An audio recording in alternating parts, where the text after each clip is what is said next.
এই যে নবাবজাদা ওঠার সময় এখন হইছে, একটু পরে যে কিস্তিওয়ালা কিস্তি নিতে আসবেন, আজকে কিস্তির বার, মনে কি আছে? আমি সেই সময় কইছিলাম যে কিস্তি নিয়ে লাগবে না, যত নষ্টের মূল তুমি। না না, কিস্তি নাও। কিস্তি নিয়ে ফ্রিজ কিনেছে, এখন ভোগো যত জ্বালা। ফ্রিজ কিনে কি আমি আমার বাপের বাড়ি পাঠাইছি? ফ্রিজ কিনে আমি তো তোমার সংসারে রাখিছি, একটু পরে বলবা না ঠান্ডা পানি দাও। যত জ্বালা হয়েছে আমার, খালি কিস্তি কিস্তি আর কিস্তি। এই জীবনটাই শেষ করে ফেলা দিল কিস্তিতে।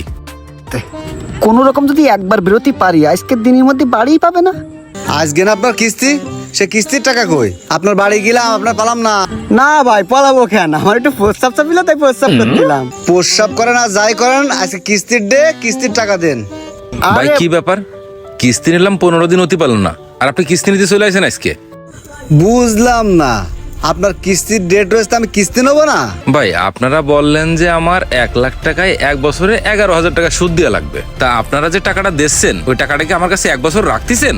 আপনারা আমার 1 লাখ টাকা দেওয়ার আগে সঞ্চয় বাবদ, বিমা বাবদ, আগর বাগর দিয়ে 11,000 টাকা রাখে দিলেন। তাহলে আপনি আমার টাকা দিলেন কত? 1 লাখ টাকা থেকে 11,000 টাকা চলে গেল, থাকলো 89,000 টাকা। আবার এই যে 15 দিন জাতি পালো না, আপনি কিস্তির টাকা নিতে চলে আসেন 10,000 টাকা।